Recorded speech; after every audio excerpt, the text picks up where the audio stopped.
mga kadidies. Nilagay ko sa aking thumbnail yung nasaan ang Pangulo. Usapang politika na naman tayo. Oo nga naman, no? Ah, sa ngayon, sa panahon ngayon, siyempre crisis tayo. Nasaan nga ba ang Pangulo? Bakit hindi niya magampanan ang siyempre problema ng ating bansa, di ba? Kaya ano lang, yung minsan kasi nakakadismaya din. Siyempre tayo dito sa ibang bansa nagsisikap. Siyempre para sa ating pamilya, di ba? Tapos sila naman hayahay. Ang lalaki pa ng mga sahod nila. Di ba? Kaya minsan parang hindi patas ba yung yung masasabi kong hindi patas kasi sila hayahay. Tayo naman dito todo kayod para siyempre makaraos sa araw-araw. Tapos ganun lang ang gagawin nila. Lahat ng mga, hindi naman lahat, yung mga kongresista na talagang gusto nila yung sa kanila lang palagi pabor, no? Hindi nila iniisip. Siyempre hindi naman talaga sila nag-iisip na maraming mga Pilipino na naghihirap. Kasi sila sagana kahit abutan pa ng iwan ko ano bang impeachment na yan. Ilang katapusan, gusto talaga nilang mapabagsak ang mga Duterte. 'Di ba? Kaya minsan hindi alam ang siyempre ang opinyon ng mga tao hati, 'di ba? Gusto kay Marcos at saka gusto din kay Duterte, kay Sara, 'di ba? Kaya hindi mo talaga ma ma-please ba yung karamihan, 'di ba? May ayaw, may gusto. Ganun lang. At saka siyempre sa sitwasyon natin ngayon lalong lumala.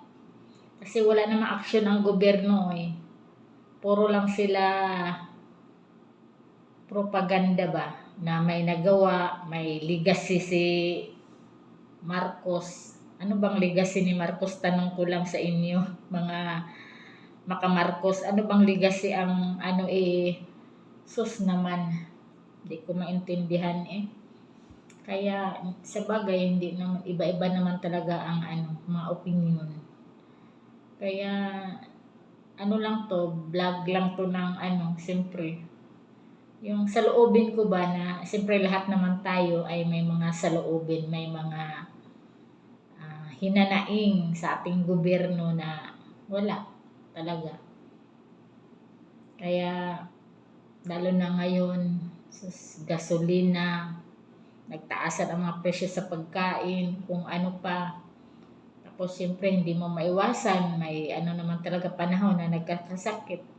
Kaya hindi mo maisip kung saan mo kukunin yung, di ba, yung ganon na mga problema, mga pangunahing problema. Kaya yan, todo lang tayo nito. Kasi ayaw naman talaga ni Marcos bumaba. So, ang mangyayari niyan, aantayin na lang natin sa 20 to 28, 'di ba, butuhan, panibagong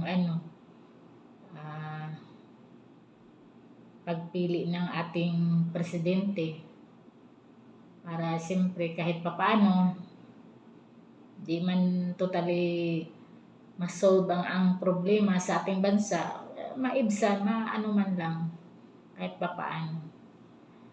Kaya ayun lang yung aking mga kumbaga opinion. Kaya sana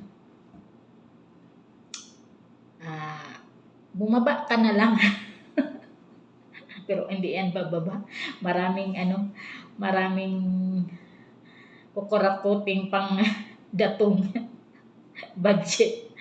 Meron pang 27, 28. Ay, nako. Ang ating buhay nga naman, no?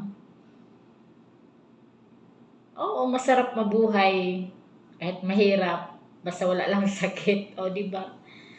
Aanhin mo yung pera, hindi mo naman ma-enjoy. Kaya sila, hakot ng pera. Kaya siyempre, sa tingin nila, doon sila masaya pag maraming pera naka-imbak. Pero di nila alam, kasalanan din yan, di ba? Yung kumuha ka ng pera na hindi sa'yo, na hindi mo pinagpaguran. Sa bagay pinagpaguran naman nila, mantakin mo, nag-iisip sila kung paano gagawin, kung paano paraan na makuha nila yung pondo, yung budget ng ating bansa. Mahirap din yun palusot. O, di ba? So, yun lang. Ang tanong ko, nasaan ang Pangulo? Babush, ingat mga kapapo.